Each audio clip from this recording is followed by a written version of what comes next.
السلام عليكم ورحمة الله وبركاته. الحمد لله نحمده ونستعينه ونستغفره ونؤمن به ونتوكل عليه ونعوذ بالله من شرور أنفسنا ومن سيئات أعمالنا. من يهده الله فلا مضل له ومن يضلل فلا هادي له ونشهد أن لا إله إلا الله وحده لا شريك له ونشهد أن سيدنا ونبينا وحبيبنا وسندنا ومولانا محمدا عبده ورسوله. الحمد لله Tuhan Gusti Balon Roh Bona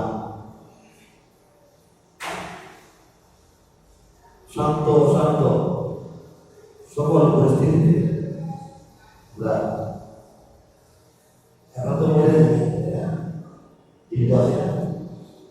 এখন পর্যন্ত জুমার নামাজ পড়ার জন্য মসজিদে এসে হাজির হই। আল্লাহ এই তৌফিক দিচ্ছেন। এরকম একটা ইমান কর্ম আল্লাহ এখন আমাদের মধ্যে আছে। দুনিয়াতে অনেক কিছু ঘটেছে, তো আমরা মসজিদে জমার সময় সাহায্য হই আল্লাহকে সেজদা করার জন্য। এই জন্য আমরা অন্তর থেকে বলি আলহামদুলিল্লাহ। ছিটকে পড়ে যাওয়ার কথা, রাস্তা হারাই যাওয়ার কথা, আল্লাহ এখন আসছে। রাস্তার উপরে আছি, কেউ দৌড়াচ্ছি, কেউ হাঁটছি, কেউ গাড়িতে যাচ্ছি, দুটো গাড়িতে যাচ্ছি, কেউ আগাতে পারছি না, রাস্তায় বসে আছি, এরপরও রাস্তায় আছি, বলেছে মা রাস্তা ছেড়ে যায়। এই জীবন এটা একটা নাটক চলচ্চিত্রের মতো, আর কিছু না। আর এই পৃথিবীটা একটা খেলাঘর, স্টেডিয়াম, যেখানে খেলা হয়, শুরু হয় খেলা, একসময় শেষ হয়ে যায়। এছাড়া কিছু না। জীবনটা একটা খেলা অথবা একটা নাটক অথবা চলচ্চিত্র, এর বাইরে কিছু না। আর দুনিয়াটা, পৃথিবীটা একটা খেলা ঘরের মতো, একটা স্টেডিয়াম ছাড়া অন্য কিছু না। এই কথাটা আল্লাহর কথা বলেছে।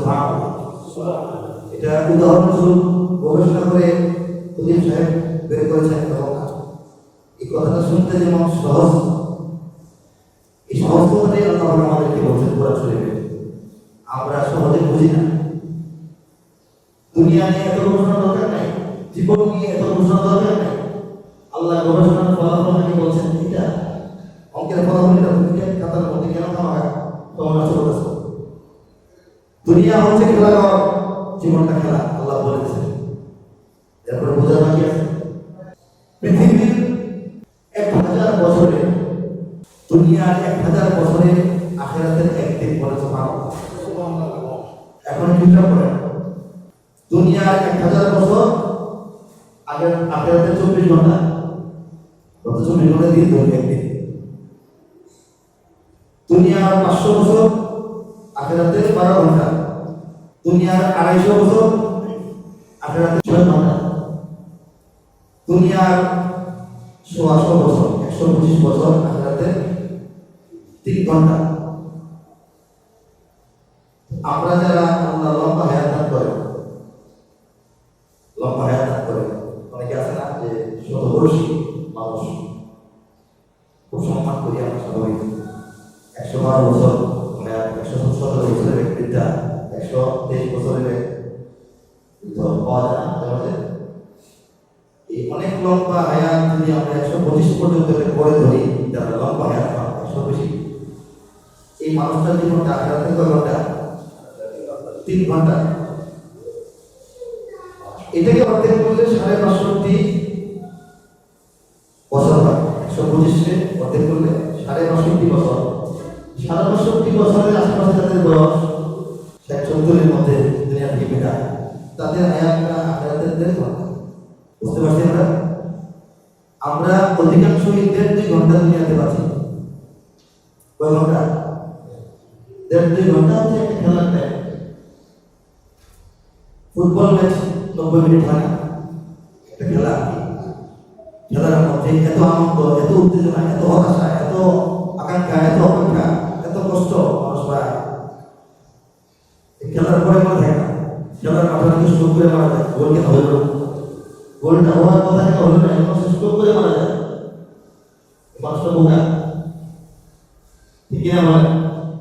তার তো ঈদের ঘটনা খেলার মধ্যে তার চিন্তা ভাবনা মনোযোগ আবেগ ঢেলে দিয়ে স্ট্রোক করে মারা যাওয়া দরকার ছিল না, দরকার ছিল, কিন্তু হয়ে যায়। ঈদের ঘটনার মধ্যে অনেকের মন খুশি, অনেকের মন বেজা, অনেকে বিজয়ী মিছিল, অনেকে চোখের অশ্রু, অনেকে রাগ, অনেকে গোসা, অনেকে হতাশা। অথচ এটা খেলা, এই খেলা তার না দেখলেও চলতো, স্টেডিয়ামে না আসলেও চলতো, এটার খবর না পেলেও তার চলতো। কিন্তু যে জিনিসটা না হলেও চলতো, এই জিনিসটার মধ্যে মানুষের একদম জীবন যৌবন এবং হৃদয়ে সব অনুভূতি ঢেলে দিচ্ছে। ফুটবলের মাঠের মধ্যে চোখ করে মরে যাওয়া যেমন ঠিক না, দুনিয়ার জীবনটা এটা নিয়েও এত বেশি মনোযোগী, এত বেশি প্রেশান, এত বেশি হতাশ, এত বেশি উত্থান পতনের খুশি আর বেজার হওয়া ঠিক না। এটা হইলে আল্লাহ রাগ হন, এটা 1.5 ঘন্টা একটা খেলা, এর মধ্যে তো এত আবেগ কেন, এত মায়া কেন, এত মহব্বত কেন? 1.5 ঘন্টা খেলার ভিতরে তো এত রাগ উঠলো কেন? যদি একটা মানুষ হত্যা করে ফেলে, ঠিক আছে না?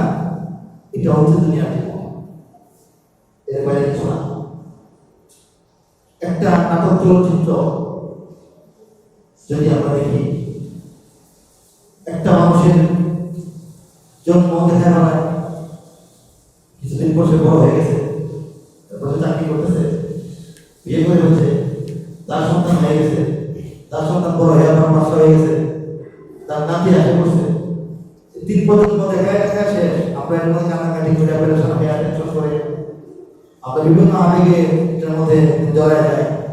তারপরে যখন সিনেমা শেষ বের হয়ে আসি, দেখা যায় যে এটা সন্ধ্যা 6টা শুরু হয়েছিল, রাত 9টা শেষ। অথচ এই 3 ঘন্টার মধ্যে আমরা যা দেখলাম, আমাদের মনে হলো যে আমরা তিন পুরুষের জীবন দেখে নিচ্ছি। 3 পুরুষের জীবন, দাদা পিতা সন্তানের জীবন কাহিনী, কত দুঃখ কষ্ট বেদনা, কত উত্থান পতন দেখে আমরা নিজেরাও বিকৃত হয়ে যাই।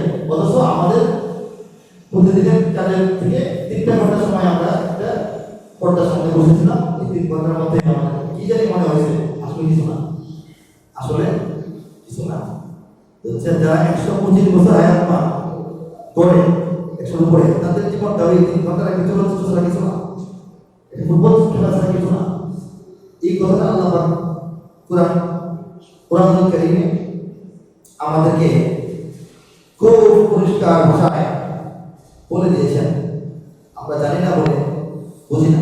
আল্লাহ রাব্বুল আলামিন বলেন, ইউলামু, হে মানব মণ্ডলী, তোমরা জেনে রাখো, আন্নামাল হায়াতুদ দুনিয়া লাইবুন, এই দুনিয়ার যে জীবনটা এটা হচ্ছে খেলা। লাইব অর্থ খেলা, ক্রীড়া। ওয়ালাহুল অর্থ হচ্ছে কৌতুক, ক্রীড়া কৌতুক বা বিনোদন। এরপর বলছেন ওয়াজিনা, সৌন্দর্য, সাজসজ্জা, মেকআপ, এটা মেকআপ আসলে হারা। তারপর বলছেন ওয়াতাফাখুরুন বাইনাকুম, তোমাদের পরস্পরের মধ্যে এই অহংকার, গর্ব প্রদর্শন করা, বেটাগিরি করা, এটাই দুনিয়ার জীবন। এরপর বলছেন ওয়াতাকাসুরুন ফিল আমওয়ালি ওয়াল আওলাদ, এবং সন্তান সন্ততি ধন সম্পদের বেশি অর্জন করার একটা প্রতিযোগিতা হয়েছিল। সন্তান সম্পদ বেশি, এটা একটা প্রতিযোগিতা। সন্তান বলতে ছেলে মেয়ে অথবা আপনার বংশধর, বংশের একটা গৌরব, সম্পদের একটা গৌরব, এটার জন্য প্রতিযোগিতা। এই হচ্ছে দুনিয়ার জীবন। আল্লাহ বলেছে খেলা, বিনোদন, পরস্পরের বাহ্যিক সৌন্দর্য, পরস্পরের অহংকার, এবং এই ধন সম্পদ এবং সন্তান সন্ততির সন্তান সন্ততির প্রতিযোগিতা। এটা হচ্ছে আল্লাহ পাক বলেছে। কৃষককে খুব পুলকিত করে, সে খুশি হয়। কৃষককে কি করে? খুশি করে, আনন্দিত করে। বেশি আনন্দ ও নাবাতু এবং তার যে ফসল এটাকেও উজ্জীবিত করে। এই বৃষ্টি কৃষককে আনন্দিত করে, তার ফসলকে একেবারে ফলিয়ে দেয়, সবুজ শস্য সমান ফসল হয়। ثم يهيج فتراه مصفرا, এরপরে ফসল পেকে যায়, তারপর এই কৃষক দেখতে পায় যে আস্তে আস্তে ফসল হলুদ হয়ে যাচ্ছে। কি হয়ে যাচ্ছে? ফসলের মাঠটা তার ক্ষেতটা হলুদ হয়ে যাচ্ছে। আল্লাহ আর কেন বোঝাবেন? এত সুন্দর কোনো উদাহরণ দিয়ে বুঝেছেন, আমরা বুঝি না। এরপর সেই ফসলটা আস্তে আস্তে হলুদ বর্ণ ধারণ করে, ثم يكون حطاما, এবং সর্বশেষ তার এই ফসল কি হয়ে যায়? খড়গুলো হয়ে যায়, বন হয়ে যায়, ক্ষেত হয়ে যায়, হলুদ হয়ে যায়, তারপর ক্ষেত বনে রূপান্তরিত হয়। এই সুমলা, শস্য সুমলা ফসল আর থাকে না। ওয়াফিল আখিরাতি আযাবুন শাদীদ, এবং এই ক্ষেত্রে বোঝাচ্ছেন তাদের কথা যারা আল্লাহকে ভুলে গিয়ে, আল্লাহর এই বিধান ভুলে গিয়ে আল্লাহর অবাধ্যতা থাকে। তারা তো প্রথম থেকে জীবনটা সুন্দর, পরে আস্তে আস্তে হলুদ হয়, তারপরে খড়গুলো হয়ে যায়। শুধু এখানে শেষ না, দুনিয়াতে যে ফসল শেষ হয়ে হয়ে না, আখিরাতেও তার জন্য আযাবুন শাদীদ, কঠোর আযাব অপেক্ষা করছে। বলে নাউযুবিল্লাহ ওয়া মাগফিরাতুম মিনাল্লাহি ওয়া রিদওয়ান, এবং এদের মধ্যে কৃষকদের মধ্যে যারা ভালো আল্লাহর উপর ভরসা করে চলেছে, সবুজ ফসল থেকে একদম আত্মহারা হয়ে আখিরাতের কথা ভুলে যায় নাই, তাদের কথা বলা হচ্ছে। আখিরাতে আরেক প্রকার কৃষকের জন্য হচ্ছে আল্লাহর পক্ষ থেকে ক্ষমা এবং রিদওয়ান, সন্তুষ্টি। বলা সুবহানাল্লাহ। ওয়া মাল হায়াতুদ দুনিয়া ইল্লা মাতাউল গুরুর, এই কথা হচ্ছে সংসার কথা, শেষ কথা। ওয়া মাল হায়াতুদ দুনিয়া ইল্লা মাতাউল গুরুর, এই দুনিয়ার জীবনটা ধোঁকার সামগ্রী ছাড়া আর কিছু না। ধোঁকায় পড়ার সামগ্রী, জাদু দেখানো কিছু থাকে না, মার্কেটিয়াস মানুষকে মুগ্ধ করে, এরকম ধোঁকার সামগ্রী, ধোঁকাবাজির সামগ্রী ছাড়া এই দুনিয়াটা কিছুই না। আল্লাহ রাব্বুল আলামিন আর কি বলবেন? সুস্পষ্ট ভাষায় বলেছেন, এখন বোঝার দায়িত্ব আমাদের। আল্লাহ বলেছেন দুনিয়ার জীবনটা হচ্ছে খেলা, কৌতুক বিনোদন। শব্দগুলি খেয়াল করেন, রব্বুল আলামিন এই কোরআনটা নাযিল করেছেন কিয়ামত পর্যন্ত বিশ্ববাসীর জীবন চলার গাইডলাইন হিসেবে। একজন সম্পাদক একটা বই বের করার আগে 5 বার 10 বার 20 বার দেখে এখানে যাতে সবকিছু থাকে, অতিরিক্ত অপ্রয়োজনীয় না থাকে। আল্লাহ রাব্বুল আলামিন কোরআনের সম্পাদক, তিনি কোরআনের মধ্যে একটা শব্দ অযথা বলেন নাই। বলে সুবহানাল্লাহ। যে রাব্বুল আলামিন শেষ কথাটা বললেন যে এটা ধোঁকাবাজি, মাঝখানে এত কয়েকটা শব্দ কেন ব্যবহার করেন? প্রত্যেকটা শব্দ ব্যবহারের যুক্তি এবং কারণ আল্লাহর একটা উদ্দেশ্য আছে। বলে সুবহানাল্লাহ। এই কোরআনের আয়াতের প্রত্যেকটা বর্ণ এবং শব্দের কারণ কি? এই আয়াতটা একটু ছোট হতে পারতো, দুটো শব্দ বাদ দিতে হইতো, হ্যাঁ হতে পারতো না? বা আল্লাহ তো আরো 4-5টা শব্দ দিতে পারতেন, ছোট হলো না, লম্বা হলো না, আয়াতটা এইটুকু কেন? এইগুলি গবেষণা করে আত্মস্থ করা এবং বের করাই হচ্ছে প্রকৃত মুফাসসিরদের কাজ, ওলামায়ে কেরামের কাজ। প্রথম বলেছেন খেলা। দুনিয়ার জীবন বলতে আমরা প্রত্যেকে নিজের জীবনটা কল্পনা করি। আমরা যখন জন্মগ্রহণ করার পর শিশু থাকি, শৈশবকালটা আমরা সর্বোচ্চ গুরুত্ব দিই খেলাধুলাকে। শিশুর জীবনে খেলাধুলার সাথে গুরুত্বপূর্ণ কি আছে বলো? তার খেলনা কিনা এবং খেলনা পাওয়ার চাইতে আনন্দ এবং গুরুত্ব আর কি আছে? আর খেলনা হারায় ফেললে যে তার বেদনা, এর চেয়ে গুরুত্বপূর্ণ কি আছে? শৈশবে তো মা মারা গেল, বাচ্চা বোঝে না কি যে হারাইছে, বুঝে? পিতা মারা যায়, মানুষের মাথা হারায়, তো সে কিছু বুঝতেছে না ঘটনাটা কি। এরকম না? সে বুঝবে কখন? যখন দেখবে তার ফুটবলটা খুঁজে পাচ্ছে না, তার খেলার গাড়িটা খুঁজে পাচ্ছে না, তখন সে পেরেশান। পিতাকে আরাম চাইতে বেশি পেরেশান, খেলার গাড়ি খুঁজে পাচ্ছে না। শৈশব, মানুষের জীবনে শৈশবটা হচ্ছে খেলা। খেলা দিয়ে তার শৈশব, খেলাধুলা করবে মাঠে ঘাটে বাজার মধ্যে। এখন তো মোবাইল হাতে নিয়ে, মোবাইল পাইলে তো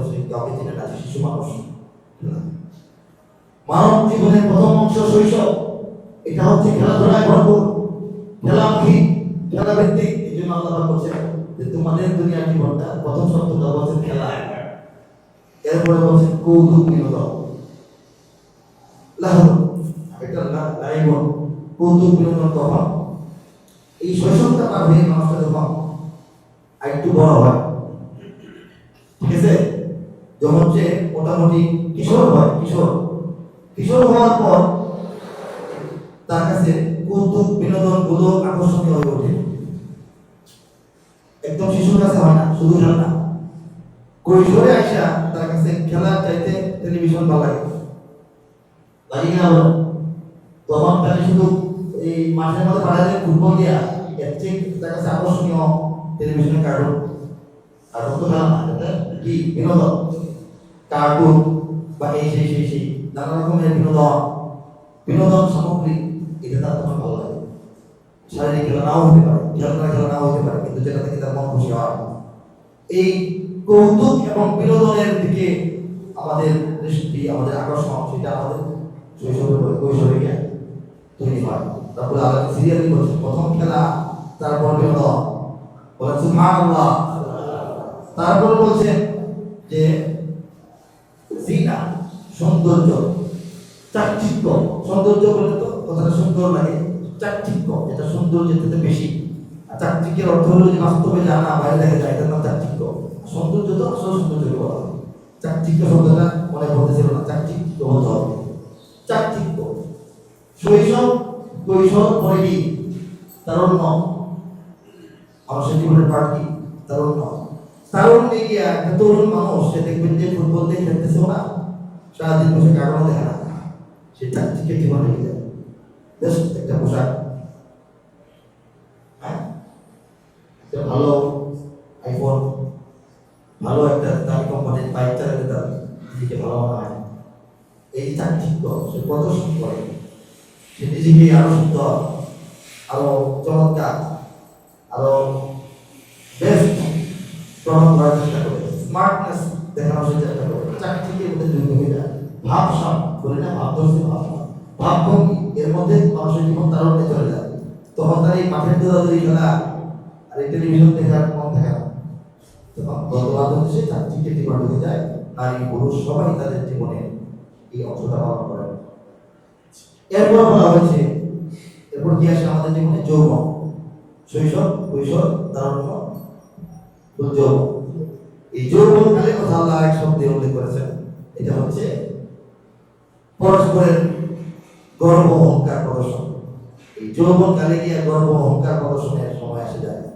একটা মানুষজন পরিপূর্ণ যুবক, তার খেলাধুলা, বিনোদনের পিছনে দৌড়ানো, মোটরসাইকেল, বাইক চালানো, এইগুলি এই জীবনটা পার হয়ে গেছে। তখন সে বিয়ে শাদী করে, চাকরি করে, ঠিক না বলেন? তখন হচ্ছে এক মাঠে একসঙ্গে যারা খেলাধুলা করতো, একসাথে দল বেঁধে যারা কক্সবাজার গিয়ে ঝাপাঝাপি করতো, আনন্দ করতো, ছবি তুলতো, মজা করতো, এদের মধ্যে যখন পরস্পরের অহংকার তৈরি হয়ে যায়, বন্ধুদের মধ্যে ওই পর্যায়ে কে কি চাকরি করে, কে বেকার, কে কোথায় বিয়ে করেছে, শ্বশুরকে, কার কি বিজনেস, কে বিশ্বের কোন কোন দেশ করেছে, এই বন্ধুদের মধ্যে তখন বন্ধুত্ব থাকে না, হয়ে যায় একটা একে অপরের সাথে অহংকার এবং গৌরব প্রকাশের একটা বয়স চলে আসে, মানুষের চলে আসে। তখন দেখতে এক বন্ধু বিদেশ চলে গেছে, অন্য বন্ধু থেকে চিনতেছে না, এটা থেকে আসছে সে তার ভাবনা করো, হাতের মধ্যে দামি ঘড়ি, জুতা দেখলেই বোঝা যায় সে অন্য জগতে আছে।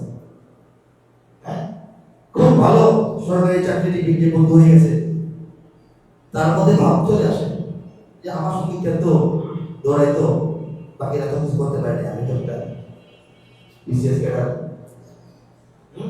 এই ব্যাপারে কিন্তু আসে অনেকের মধ্যে, মহব্বত থেকে অনেকের মধ্যে এটা আসে, বেশিরভাগই আসে যে বন্ধুরা এখন কে কোথায় আছে, অমুক বেকার, অমুক কলা হয়েছে, আর সে ডিসিশন হয়ে গেছে, এগুলি চলে আসে।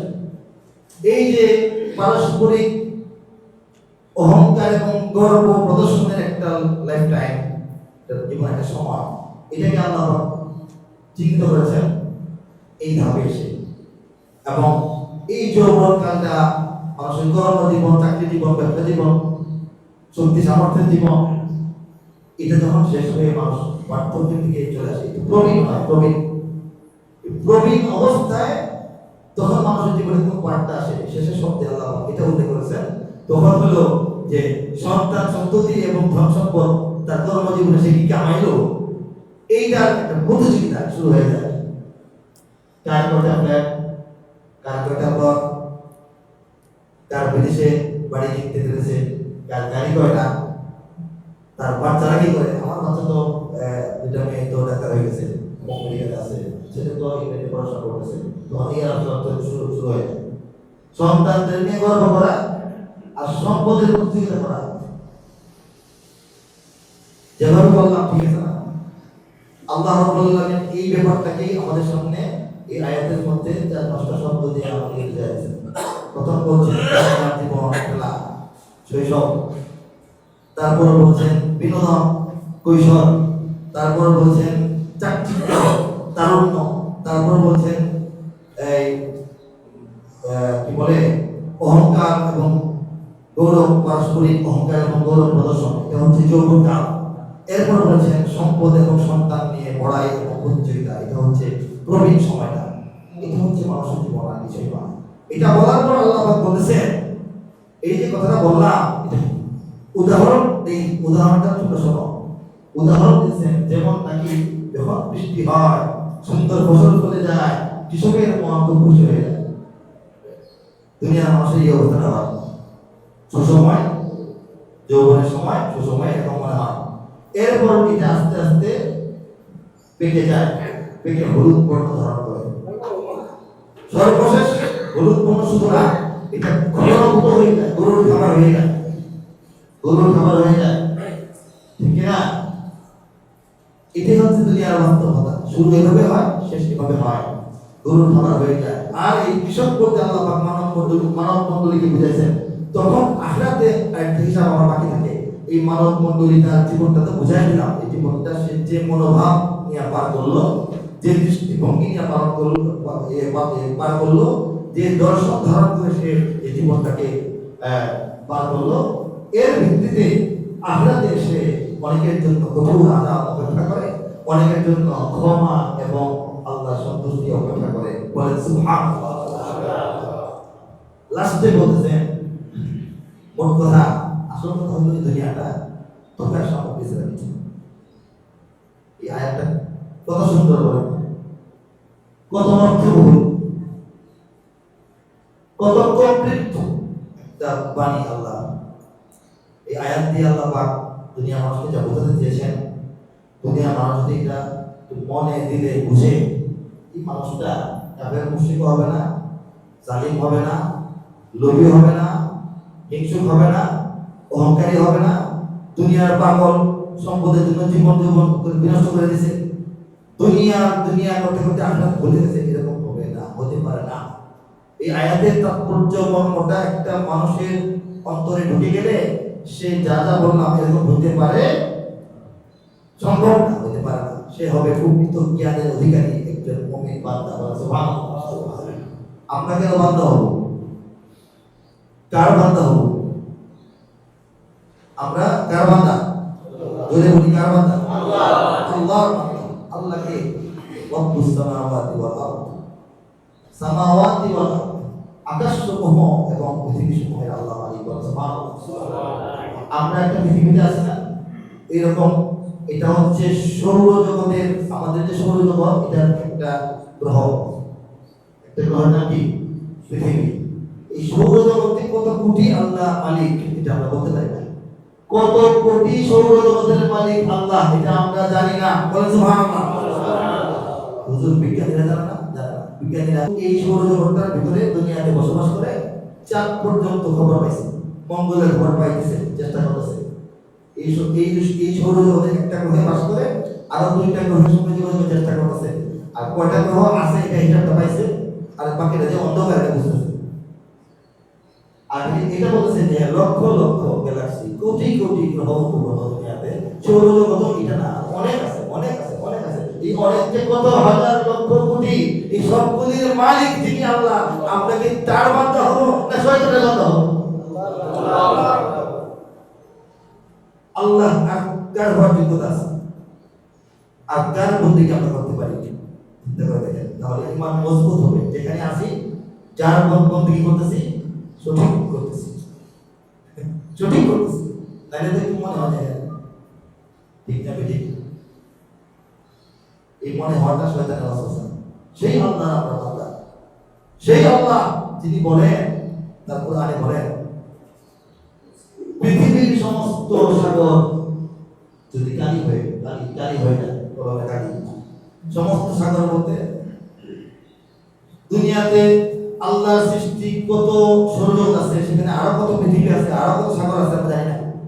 যে সাগরগুলি দুনিয়াতে আছে আমাদের দুনিয়াতে, এই মহাসাগরগুলি এমনও আছে গভীরতা 7-8 মাইল গভীর হবে। মাইল 7 থেকে হাঁটলে 8 মাইল দূরে, এতটুকু গভীর হবে।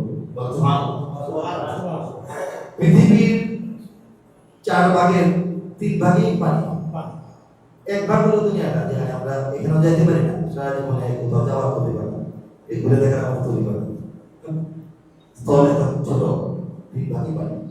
এই পৃথিবীর 4 ভাগের 3 ভাগ যে জলরাশি, যে সমুদ্র রাশি, সমস্ত সমুদ্র রাশির পানি যদি কালি হয়, সেই কালি দিয়ে এবং পৃথিবীর সমস্ত গাছগুলি যদি কলম যত গাছ দেখেন, যত রকমের গাছ পৃথিবীর জুড়ে, এগুলি কলম আর লোক বসে কাজ দেখা কালি ঘরের থেকে আসা যায়। এই কালি কলম শেষ হয়ে গেল, আল্লাহর কালাম লেখা শেষ হবে। আল্লাহর কালামটা কি? কোরআন যদি আল্লাহর কালাম হয়, এটা লিখতে তো এই কলম বেশি লাগে না। আমি আল্লাহর ফজলে সম্পূর্ণ কোরআনের 56 অনুবাদ করেছি। 56 অনুবাদটা মোটামুটি আয়াত বরাবর, যতগুলি আয়াত কতগুলি অনুবাদ করতে হয়েছে। আমার এখানে সংরক্ষণে 13টা কলম আছে, আর বোধহয় আমি 7-8টা কলম হারাই দিচ্ছি। 13 আর 7 করে 22টা কলম আমাদের এই সাধারণ কলম, 5 টাকা কলম আর কি, 5 টাকা কলম কিনে না। তো আল্লাহর কালাম বলতে কোরআন যদি আমরা বুঝি, কোরআনটাকে লিখতে তো আমাদের 20-25টা কলম লাগবে, এর বেশি না, দোকানে কলম। আল্লাহ কালাম বলতে কি বুঝেন? আল্লাহ কি আমাকে কথা বলছেন? আলহামদুলিল্লাহ, কোরআনের একটা শব্দ, আল্লাহর বলা একটা কথা অযথা বা অনর্থক হতে পারে? অনর্থক কাকে বলে? যে কথার কোনো অর্থ নাই। অযথা কাকে বলে? যেখানে এটা থাকা উচিত না সেখানে বসায় দেওয়া, এটা নাম অযথা। যথা তথা, যথা মানে যেখানে, তথা মানে সেখানে। যত্র তত্র, যথা তথা। অযথা যেখানে ফিট হয় না, উচিত না, বেমানান, সেখানে একটা কথা বলে দেওয়ার কাজ করা, এটা বলে অযথা কথা, অযথা কাজ। আল্লাহর কালামের একটা বাক্য কি অযথা? তাহলে আমরা এই পৃথিবীর কোটি কোটি বান্দা থেকে কেন বললেন যে সাগরের পানি? আল্লাহর প্রশংসা করতে গিয়ে আমরা বলি বান্দার কথা, আল্লাহর হামদ, আল্লাহর প্রশংসা করতে গিয়ে বান্দা একদম বাড়ায় বলছে, অনেক বড় করে বলছে। এরকম আল্লাহ নিজে বলছেন কথা। আল্লাহ নিজে কথাটা কি মিথ্যা হইতে পারে না, অযথা হইতে পারে না, অনর্থক হইতে পারে না, এটা একদম কাটায় কাটায় বাস্তব। তাহলে বুঝতে হবে আল্লাহ কালামটা কি। শুধু কোরআন দেখার জন্য তো 22টা কলম হলে হয়। আল্লাহর কালাম হলো এই যে বললাম কোটি কোটি কোটি কোটি কোটি কোটি কোটি কোটি সৌরজগৎ আল্লাহ মালিক। আসলে জগতের মধ্যে কত কিছু যে আছে আল্লাহ সৃষ্টি, দুনিয়াতে কত কিছু আছে আমরা জানি না, জানা সম্ভব না। 80 বছর 100 বছর 150 বছরের লাইফটা যদি খালি দুনিয়াতে কি আছে খোঁজা, খবর নেওয়া, লেখা, বের করেন, আপনি কোটি বাড়ি লেখা পারবেন না। একজন মানুষের জীবনটা দিতে পারবে না। এই যে কোটি কোটি কোটি কোটি জগতের আল্লাহ মালিক রব্বুল আলামিন। আলম অর্থ জগৎ, আলামিন জগৎ সমূহ। জগৎ সমূহ কেন বলতেন? আমরা কয় জগৎ? আমাদের একটা জগৎ আছে রব্বুল সামাওয়াত, আকাশ গুলোর মালিক রব্বুল আলামিন। জগৎ সমূহ 7টা 8টা 10টা 100টা 200টা 500টা না কোটি কোটি আমরা জানি না। এই জগৎ সমূহকে আল্লাহ যে চালান, আল্লাহ একটা অফিসিয়াল ক্রাইটেরিয়া পদ্ধতি আছে। এই জগৎ সমূহকে চালানোর জন্য যে আল্লাহর অর্ডার, আল্লাহর যে বালাম খাতা, আল্লাহর যে দলিল পত্র খারিজ, আল্লাহ রাব্বুল আলামিনের যে নথিপত্র, কি হচ্ছে, কি হবে, কি হুকুম, এটা একটা ব্যবস্থাপনা আছে না? এই আল্লাহর যে রাজত্ব, আল্লাহর যে কর্তৃত্ব, এই কর্তৃত্বটা এত বড়, রাজত্বটা এত বড়, এই টোটালটা আল্লাহ রাব্বুল আলামিন যে সৃষ্টি করে পরিপালন করছেন, এটার যে হুকুমগুলি, ডিসিশনগুলি এবং এটার যে নথিপত্রগুলি, এইগুলি সবগুলি হচ্ছে আল্লাহ তাআলা। আল্লাহর রাজত্ব এত বড় যে এটা পরিচালনার জন্য আল্লাহর কালাম এত বেশি যে এটাকে লিখতে গেলে আমাদের সমস্ত সাগরের পানি ইত্যাদি বানায় লিখলে শেষ হবে না। এখন বোঝানোর চেষ্টা করছি, বুঝতে পারছি না? আল্লাহর বরত্ব বোঝা যায় যে আল্লাহর অর্ডার সমূহ, আল্লাহর খাতাপত্র, আল্লাহর নথিপত্র, এটাকে লিখতে গেলেই আমাদের এই লাগবে। আল্লাহ যে হুকুমগুলি করেন, আল্লাহর প্রত্যেকটা কোন বা কোন প্রত্যেকটা হুকুম, হও, করো, যাও, আছে না? এই হুকুমগুলি, এইগুলি যদি লিপিবদ্ধ করা হয় তাহলে সাগর শেষ হয়ে যাবে। সাগর শেষ হলেও শেষ হবে না, এতগুলি হুকুম আল্লাহ করতে হয়। আর এতগুলি হুকুম যেহেতু আল্লাহ পাক করেন, এতগুলি কালাম যেহেতু আল্লাহ আছে, তাহলে আল্লাহ পাক কত বড় সাম্রাজ্যটা চালান এটা আমরা একটু অনুভব করবো। এই হচ্ছে এই আয়াতের তাৎপর্য এবং মর্ম। অনেকগুলো যে আল্লাহর প্রশংসা লিখে শেষ হবে না, এটা না, ব্যাপারটা প্রশংসা লিখেও শেষ হবে না। আর এটা হচ্ছে যে আল্লাহর কালাম লিখে শেষ হবে না, শেষ হবে না। এটা আল্লাহ নিজেই বলছেন, এই যে কথাগুলি বলছি এগুলি আল্লাহর কথা, আল্লাহর প্রশংসা করতে গিয়ে বান্দার কথা না। আল্লাহ রাব্বুল আলামিন এই জীবনটা আমাদেরকে বুঝে শুনে পার করার জন্য হুকুম করেছেন।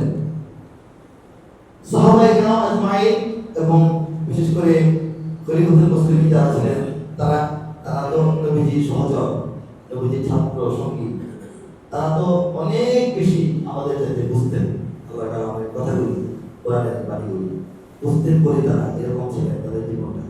অথচ আমাদের মালুম না, অর্ধেক জাহানের বাদশাহ যদি দেখেন নাই, তিনি জাতির খেদমত করেছেন, দায়িত্ব পালন করেছেন, সবসময় আতঙ্কিত ভীত যে আমি দায়িত্ব পালনে ব্যর্থ হলে তো আল্লাহ আমাকে ধরবেন, আল্লাহ আমাকে ধরবেন। রাত থেকে সাধারণ মানুষের খোঁজ নিয়েছেন এবং বলেছেন যে এই সুদূর ফুরাত নদীর পারে এলাকায় যদি কুকুর না খেয়ে মরে যায়, জব তো আমার দিতে হবে, আমি 2 রাষ্ট্রের প্রধান। বলেছে মা, একটা পশু পাখি সেও খাদ্যের অভাবে মারা গেছে, ব্যবস্থা নাই, এটাও তো আমার দায়িত্ব।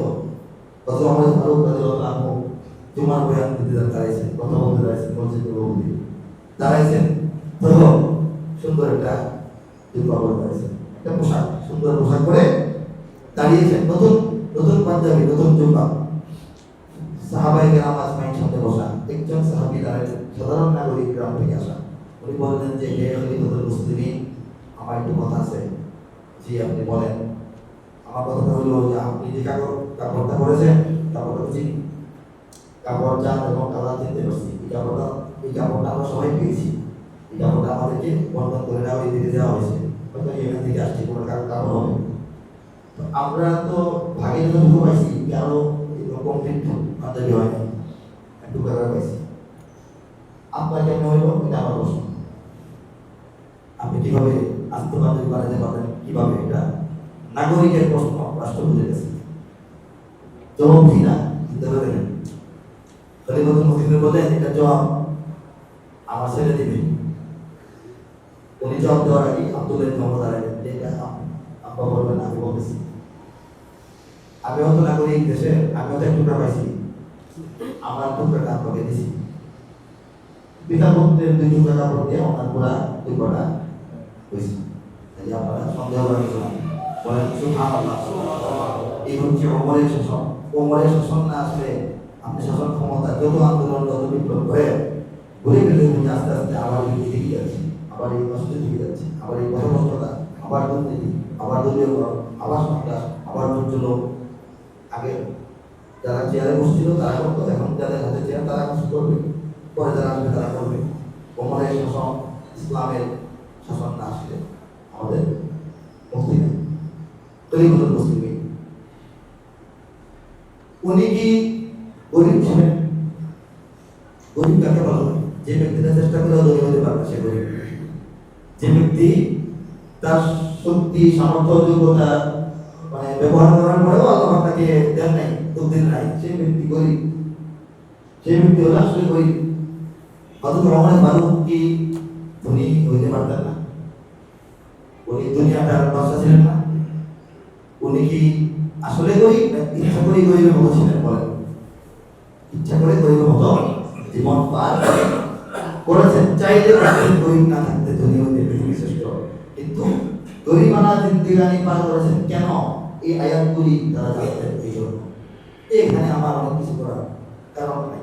আল্লাহর বিধান কায়েম করা, মানুষের খেদমত নিশ্চিত করা, জীবনটা কোনো রকম পার করা, এখানে আমার জন্য জান্নাত আছে। রাসূল অপেক্ষা করতেছেন, বলেছেন রাসূল আগে চলে গেছেন, জান্নাতের ঘর বাড়ি নিয়ে বসে আছেন। ওমর কেন এখানে এই মানুষের একটা কাপড় নেবেন? কেন তিনি নিজের সম্পদ দিয়ে একদম একেবারে আলিশান কিছু বানাই ফেলবেন? সেই ওমরের মনোভাব কমিটমেন্ট হইল দুনিয়াটা ওমরের শাসন আমলের দুনিয়া হইল। একজন প্রাদেশিক গভর্নর অর্থাৎ ওমরের আমলে এই গভর্নরকে অর্থাৎ ওমর ফারুক বললেন যে আপনার বাড়িতে আমি মেহমান হব, আমি আগে আসতেছি, আপনার বাড়িতে মেহমান হব। প্রাদেশিক গভর্নর বললেন আমার বাড়িতে মেহমান হইলে আমিও লজ্জা পাবো, আপনারা ভালো লাগবে না। কেন? বলেন যে আমার বাড়িতে আমার এই থালা বাটি বাসন কুসন এগুলি প্রয়োজনের বাইরে আমি কোনো সেট কিনি নেই। আপনাকে যেটা ভালো বাসন চোখের থেকে নামায় দেবো, রাষ্ট্রপতি আসছেন, প্রাদেশিক গভর্নর, ওই রকম আমি কিছু করি না। আমি সাধারণ থালা বাড়িতে খাই, আমার চেয়ার টেবিল গেলে আপনারা হয়তো পছন্দ হবে না, আমি তো লজ্জাই পাবো। বলেছেন না এক্সট্রা যে অ্যাকসেন্ট ডিনার সেট রাখবেন, হযরত ওমরের আমলে একজন সাহাবী প্রাদেশিক গভর্নরের বাসায় নাই, গরিব মহিলা নাই, সম্ভব ছিল না, সুযোগ ছিল না, এই জন্য নাই। তারা আল্লাহ রাব্বুল আলামিনের কোরআনে এই সব আয়াতের ধারক বাহক ছিলেন। তারা জীবনটাকে আল্লাহর খেদমত এবং সৃষ্টি সেবার জন্য, আল্লাহর ইবাদত সৃষ্টির খেদমতের জন্য বিলীন করেছেন। এবং দুনিয়াটা যে সবটা দুনিয়া মিলে 3 ঘন্টা চলচ্চিত্রের চাইতে বেশি না, অথবা যাদের বয়স 70-80-60 তাদের জীবনটা যে একটা 90 মিনিটের ফুটবল খেলার টাইম ছাড়া কিছু না, এটা তারা বুঝতে পেরেছিলেন। যে কথা প্রথমে বলেছিলাম আলোচনার শুরুতে, আখিরাতের একদিন, দুনিয়ার 1000 বছর। এটাকে ভাগ করলে দুনিয়ার 125 বছর যার হায়াত, তার আখিরাতের 3 ঘন্টা হয়।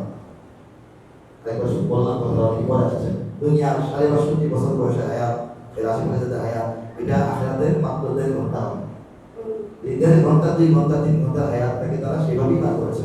বলেছে মা আল্লাহ রাব্বুল আলামিন আমাদেরকে বলেন যে তোমরা কিভাবে দুনিয়াতে থাকবে, দুনিয়ায় বসবাস করবে।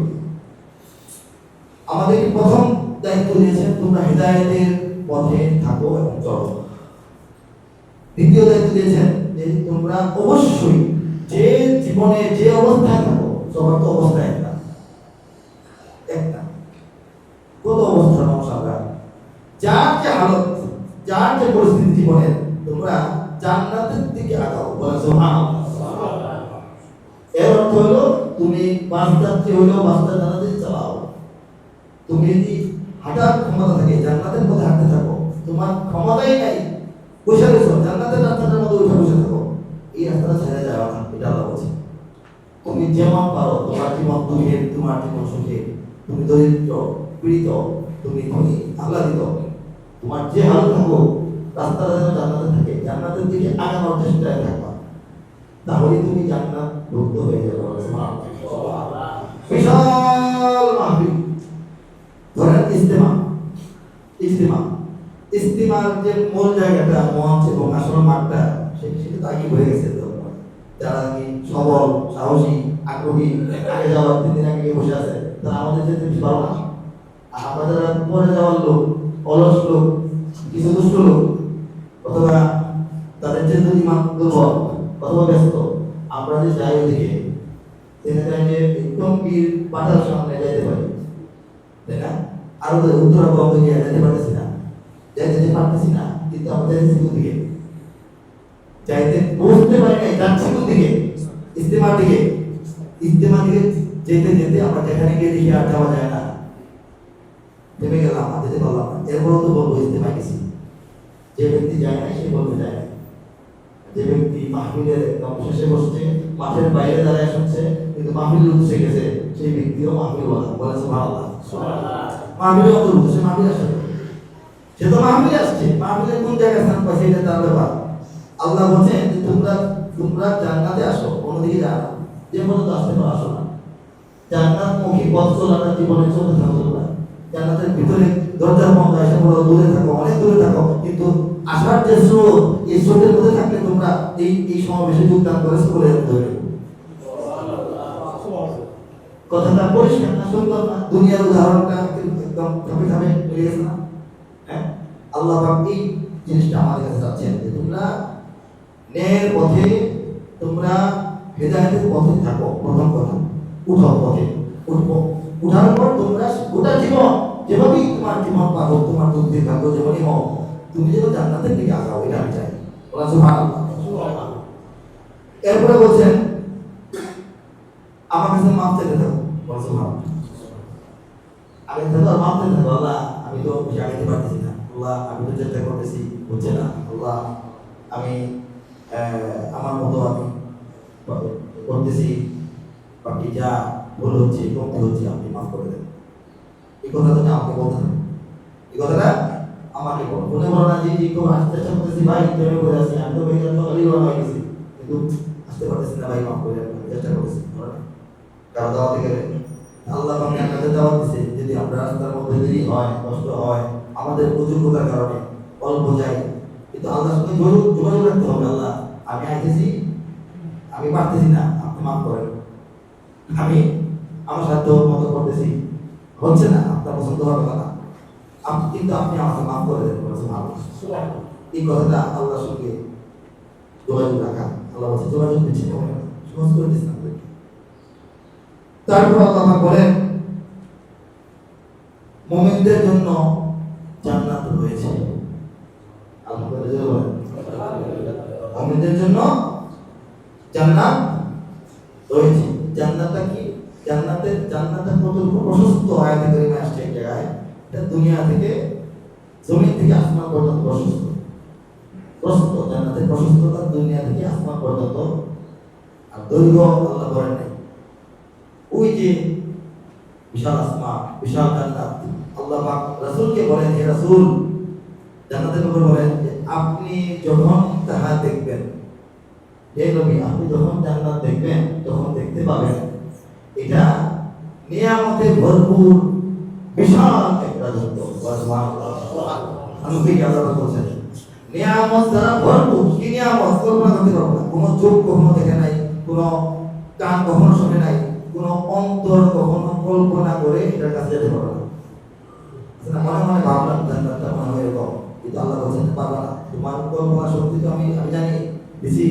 তোমার কল্পনার সর্বোচ্চ সাজানো গোছানো এবং অলঙ্কৃত যে জান্নাত তোমার চোখে ভাসবে, তোমার চিন্তা শক্তির, কল্পনা শক্তির একদম চূড়ান্ত ব্যবহার করে তুমি যেরকম জান্নাতকে উন্নত এবং সুন্দর সাজানো তোমার চোখে ভাসবে, এটা কিছুই না। তুমি এটা ভাবতে পারো না। কোনো কান দেখতে পারে, শুনতে পারে না, কোনো চোখ দেখতে পারে না, কোনো অন্তর এটা ভাবতে পারে না। সেই জান্নাতটা আল্লাহ পাক বলছেন মুমিনকে দেওয়া হবে। কাকে দেওয়া হবে? মুমিনকে।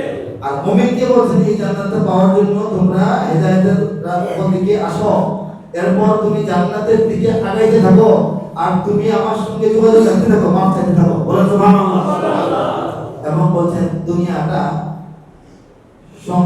অর্জন করা, সংগ্রহ করা, ভোগ করা, কিছু সঞ্চয় করা, এটা নাজায়েজ না। আল্লাহ বলছেন যে এটা নাজায়েজ না। কে হারাম করলো যে দুনিয়া ভোগ করা যাবে না? একটা আয়াত আছে, দুনিয়াতে ভোগ করা যাবে না, এটা কে, এটা কিভাবে হারাম হলো? কে হারাম করলো? আল্লাহ বলছেন হালাল তো করো, কিন্তু অহংকার এবং অপচয় করো না। অহংকার এবং অপচয় না করে দুনিয়া তোমরা সাহাবীদের মতো আমরা হইতে পারি নাই। দুনিয়া ভোগ করার আল্লাহ আমাদেরকে অনুমতি দিয়েছেন, কিন্তু বিলাসিতা করার ভোগ বিলাসিতা বলা, ভোগ বিলাস, ভোগ যেটা ভোগ এটুকু জায়েজ। গাড়ি কিনছেন, গাড়ি চালাচ্ছেন, গাড়িটাকে ভোগ করতেছেন না। বাসা কিনছেন, বাসাটাকে ভোগ করছেন না। কিন্তু ভোগ বিলাস যে একসাথে শব্দ যেটা এটাকে অর্ধেক করতে হবে, বিলাস করা যাবে না।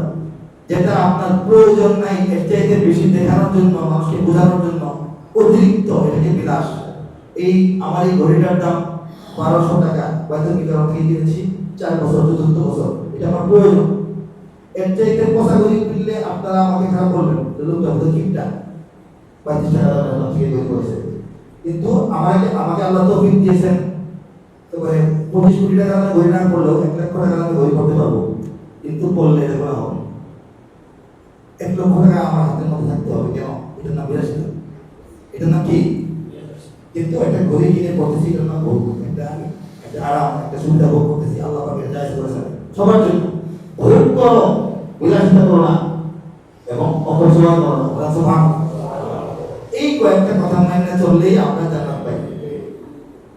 সামারিটা বলি, আল্লাহ পাক বলেছেন আখিরাতের সময় দুনিয়ার সময় পার্থক্যটা বোঝাই না। আমাদের গোটা জীবন 1.5 থেকে 3 ঘন্টা আখিরাতের, চেয়ে বেশি কিছু না। এরপর বললাম যে আমাদের জীবন, আল্লাহ বলছেন এটা খেলা, এটা বিনোদন, এটা এই অহংকারের প্রতিযোগিতা, এটা চাকচিক্য, এবং এটা সন্তান এবং সম্পদের প্রতিযোগিতা।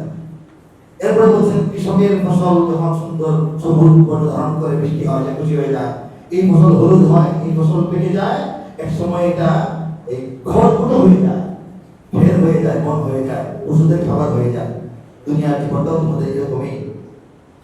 আবার বুঝেছেন, এরপরে আবার তোমাদের মধ্যে এক দলের জন্য আছে কঠোর আযাব, আরেক দলের জন্য আছে আমার ক্ষমা এবং সন্তুষ্টি। শেষ বাক্যটা বলছেন, মোট কথা হচ্ছে, আসল কথা হচ্ছে দুনিয়াটা একটা ধোঁকার সামগ্রী, এটা ধোঁকার মধ্যে পড়ো না।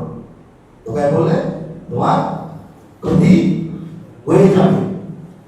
এরপর আল্লাহ পাক রব্বুল আলামিন বলছেন, তাহলে তুমি কেমনে চলবা দুনিয়াতে, তোমার জীবনটা কেমনে চলবে? আমি বলে দিই, আল্লাহ শুনলাম তো, বুঝলাম তো, কি করবো বলেন? কেমনে হয়, কি করলে ভালো হয়, কেমনে করলে ভালো হয়, পরামর্শ আল্লাহর সাথে করা যাবে না? জীবনটা যে কি, এটা আল্লাহ আপনি বলেন, এখন জীবনটা পার করবো তাহলে কি পারবো? এটা প্রশ্ন থাকে না? এটা কি আল্লাহর সাথে পরামর্শ করার জন্য উত্তম না? এই পরামর্শ কতই আল্লাহ বলতেছেন, তাহলে শুনো আমি বলি।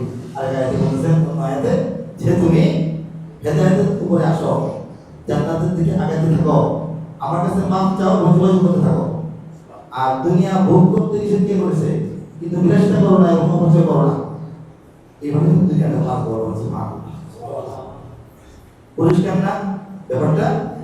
এই ব্যাপারটা পরিষ্কার করার জন্য 2টা আয়াতের আশ্রয় নিয়েছি, 2টা আয়াতকে ব্যাখ্যা করেছি, 2টা আয়াতের মধ্যে সমন্বয় সাধন করে বোঝানোর জন্য আমি আমার সাথে চেষ্টা করেছি। আর আল্লাহ যে কত বড়, আর আমরা যে আল্লাহর কাছে কেন বন্দেগী করি, কেন মাথাটাকে মাটির মধ্যে নিয়ে লাগাই আল্লাহর কাছে, এটার জন্য বাকি ওই আয়াতের আলোচনা হলো যে আল্লাহ এত বড় যে তার সাম্রাজ্য এত বড় যে সেই সাম্রাজ্যের হুকুম আহকাম, সেই সাম্রাজ্যের দলিলপত্র, নথিপত্র গুলি আল্লাহকে বলা হয় আল্লাহর কালাম। আর সেই কালামগুলি লিখতে হলেও আল্লাহই বলতেছেন, দুনিয়ার সমস্ত সাগর যদি কালি হয়, সমস্ত গাছ যদি কলম হয়, লেখা আমার কালাম শেষ করতে পারবো না। আমার রাজত্বটা এত বড়, এত বড় রাজত্বের যিনি রাজা, তিনি রব্বুল আলামিন। আর আমরা সেই রব্বুল আলামিনের বান্দা হতে পেরেছি, তার সামনে আমরা মাথা নত করতে পারছি। এই জন্য আমরা অন্তরটা খুলে বলি আলহামদুলিল্লাহ। ওয়া আখিরু দাওয়ানা আলহামদুলিল্লাহি রাব্বিল আলামিন ওয়া সলাতু ওয়া সালামু আলা সাইয়্যিদিনা